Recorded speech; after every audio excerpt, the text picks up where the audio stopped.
I'm Baron Seelig. Thank you for the time you've taken this evening, or this afternoon, whichever it may be, to view this presentation and allow me to a little bit of your time. Most people say, what can I do to help? I don't know, but we could certainly use your prayers. Stick around for a minute, check things out, see what God tells you. Listen to God about what we're doing, and act accordingly. Thanks.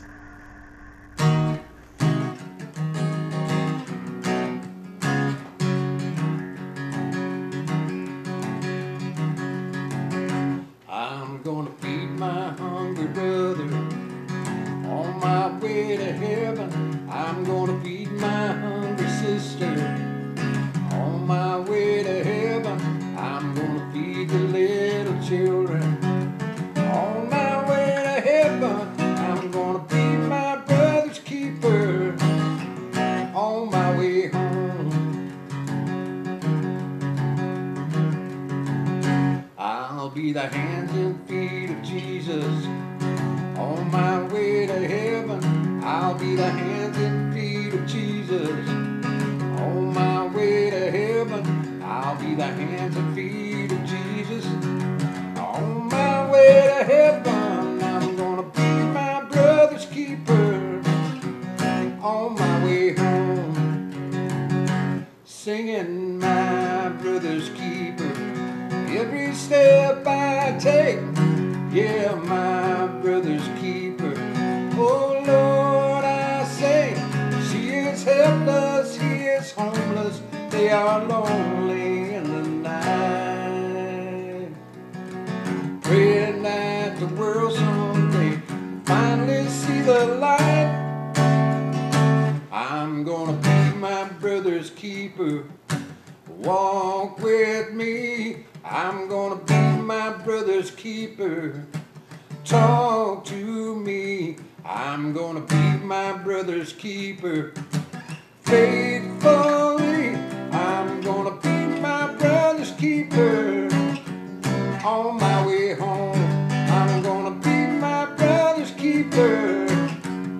On my way, on my way home.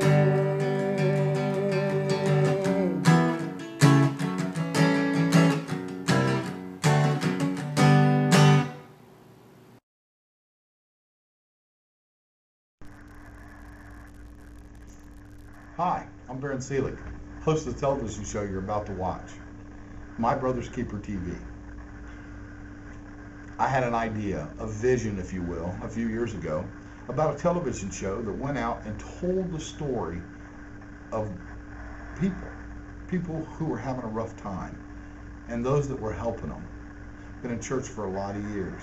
Started a ministry called Out to Pastor Ministries, and we went out on the corners and we held up signs that said free food and hugs. Wonderful, wonderful experience. So we decided to bump it to the next level and start a television show. I got to thinking, it's not all about the things you see on TVN, the gold pillars and the bling bling ministries and things like that. I said, nah, I want to go tell the story of the people, the small ministries, the little guys who are really making a difference in the lives of people. Hence this journey. Thanks for coming out tonight, sitting and hearing the story. My Brother's Keeper is basically cameras follow me across America as I go and check out people who are in the business of helping others. Kind of looking at our State of the Union, if you will. We're not going to Hollywood anything. It's going to be raw video most times, but you're really going to get a true sense of what it's like out there for the people who are serving and for the people who are being served. You ever talk to anybody that lived under a bridge? You'll get the opportunity to. You get an inside look at what's going on. And then maybe, just maybe, you'll be motivated to go out and do something for your neighbor, or that homeless guy or gal under the bridge, or at the park. You'll learn that they have feelings too. And they have a lot to offer if given the chance. Not all of them are drunks and druggies and things like that. A high percentage of them are just down on their luck. We're going to tell you their stories every week right here on My Brother's Keeper TV. Thanks for your time. Really thank you for your consideration and support. This, while it's a television show, it's also a ministry. And our intention is just to help others. Thanks for stopping by.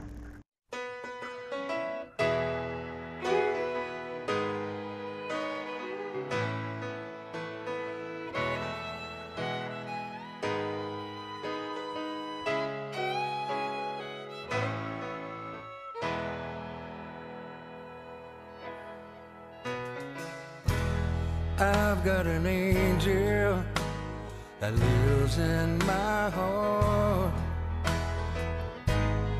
watching over me when this world is dark, leading me onward like a light in the night, constantly reminding me.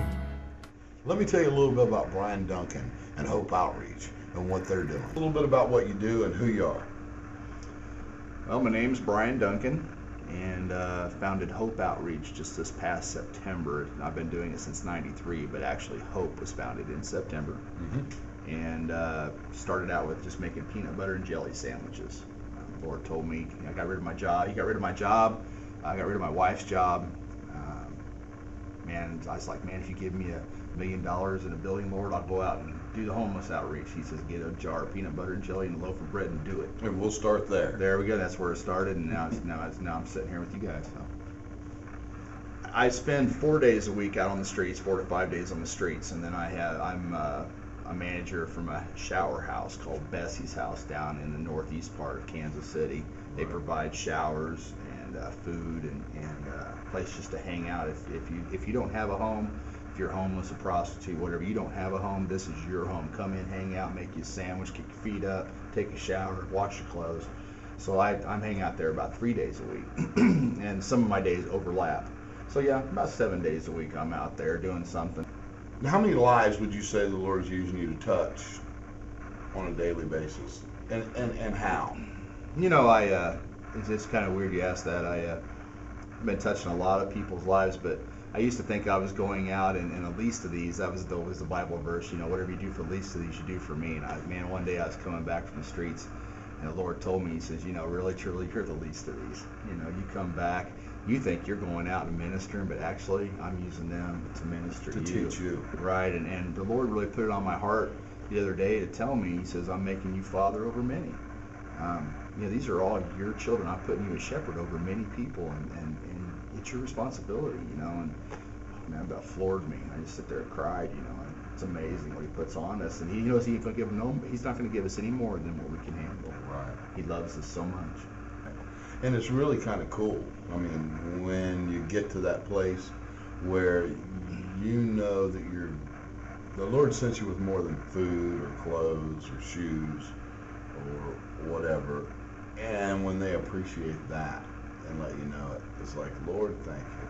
Oh, you know. And well, listen, we appreciate you coming out today. How can they get a hold of you out there?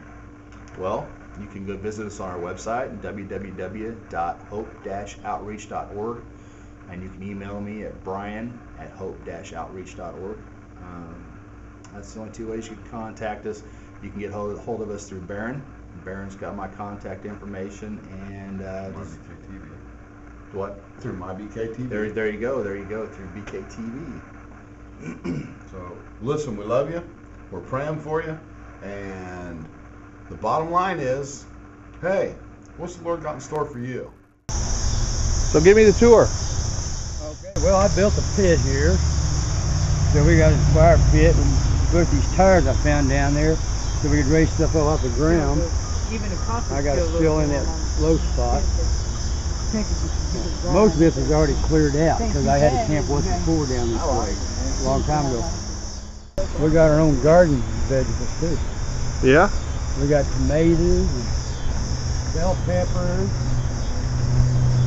Look at that. Show them what you're proud of. Go ahead and do it. this to him, Coop. What? Your pride. He may even want to sip of it. Homemade hooch. He took that lid off earlier. I got drunk. Oh yeah. It's Made it out of fruit. It's out now. I had a little sugar. It's still cooking and going. Yeah. Bubbling, man. It's bubbling, yeah. It's working.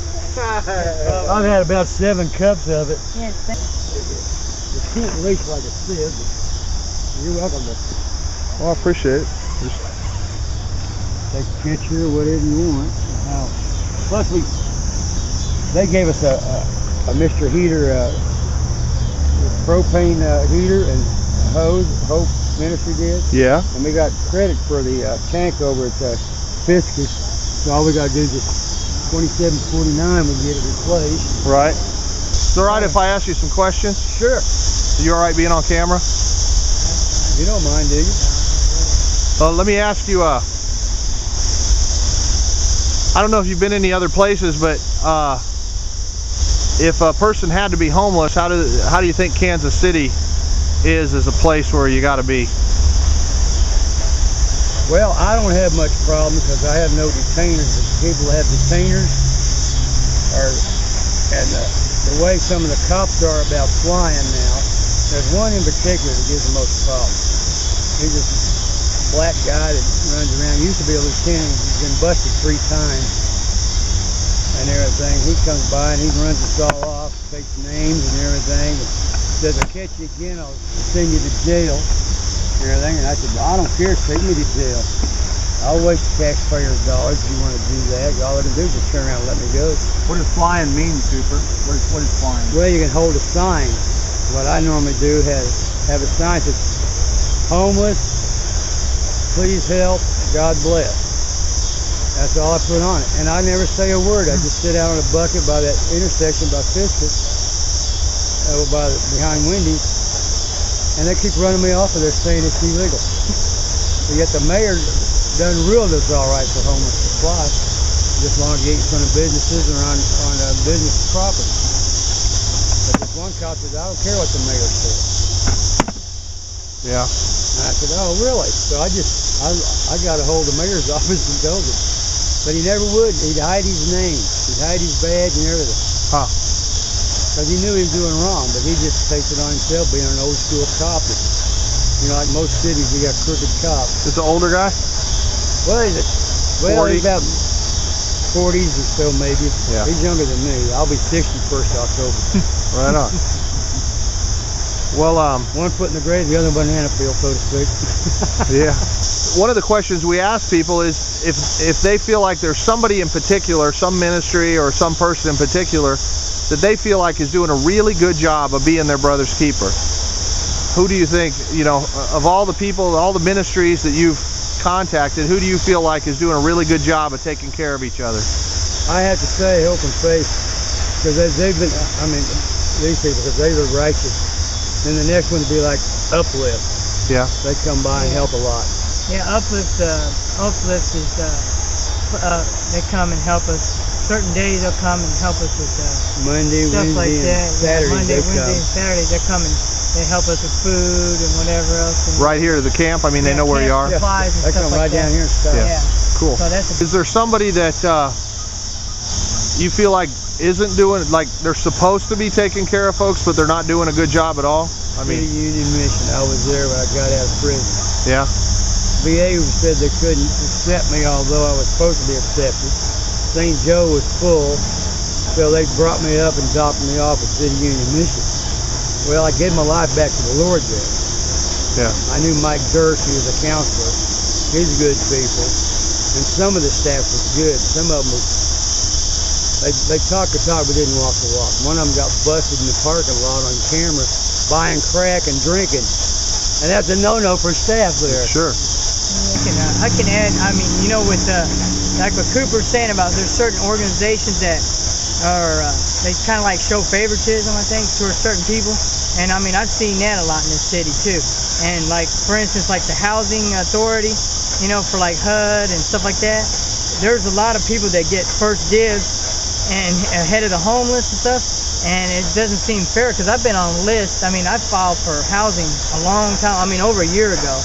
And I'm still like way at the bottom of the list. And I mean, I've been living out here for a year now, on the street. And I feel like there's a lot of favoritism in the city, maybe, towards like, certain people get ahead of the list because of this and that. Yep. I mean, I don't have kids or nothing like that, but I mean, I feel like, it shouldn't take that long to get help sometimes. And there's empty, there's abandoned houses, places that people could be fixing up. And I mean, I don't see how somebody couldn't go in and, I mean, I'd even be willing to volunteer my time to go in and, clean up some of these neighborhoods or whatever, I mean, I just do it voluntarily, but I mean, there's no programs like that. I mean, for youngsters, like 16 and 17, 18-year-olds. Right.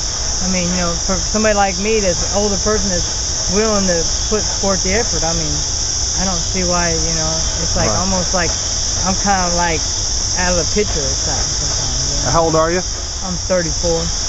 Yeah. So I mean, I can still work. I mean, You're still in your prime, buddy. Yeah, You're lucky.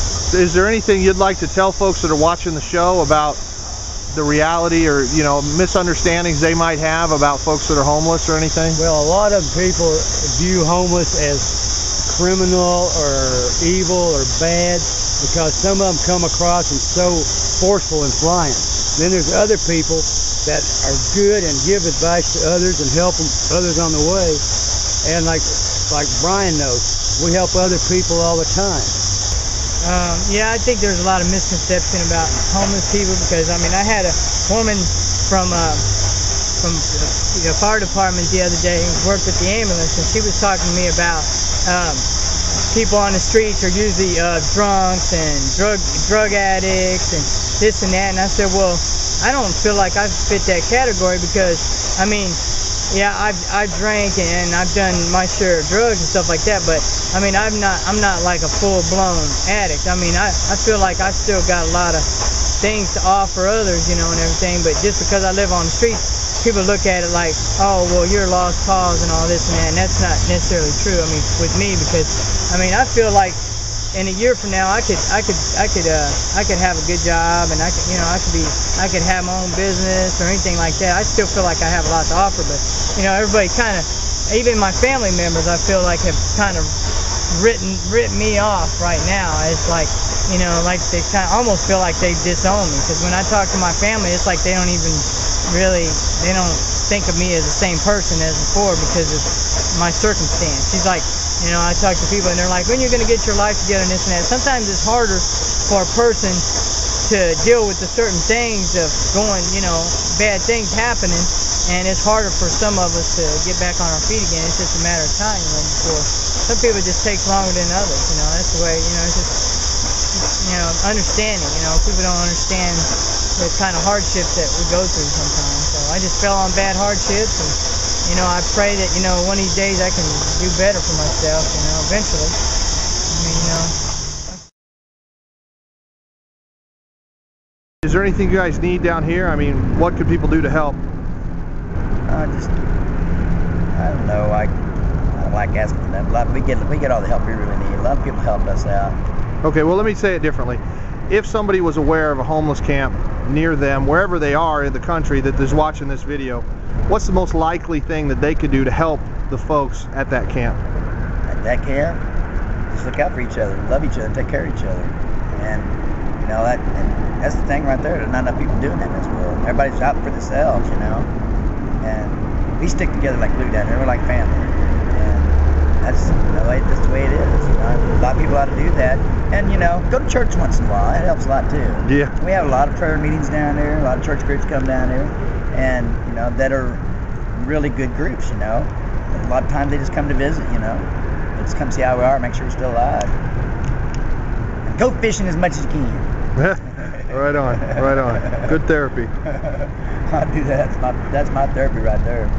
Right on. But not looking for work. But just hang in there and thank God every day you wake up on the right side of the dirt. Right. Thank you. Right on. That's the way I look at it. Well, Be safe. That's right. Well, I appreciate your time. We're going to get on and meet some folks at some other camps now. Yeah. Thanks. There's several camps around. Yeah. Thanks for coming with us on this little journey today. I hope you learned something. I hope we've enlightened you. Now that we've done that, how would you like to make a difference? You can make a difference. No, you don't have to get your hands dirty if that's not what you want to do. You can financially support some ministry. Call us. We have hundreds we can tell you about that are actually making a difference. Thanks for your time today. Hope you learned something. I hope God has touched your heart. I hope your life has changed by seeing this, because that's the whole purpose. We're trying to change lives on both sides. On both sides. Think about what you're doing. How's your church involved right now? Are you being your brother's keeper? Really? I would encourage you to do that. Write in, tell us. If you know somebody out there who's truly being their brother's keeper, call us, write us, email us. Let us know. We would love to tell their story. Thanks for your time today, once again. I'm Baron. We're out there. Could you be the next show?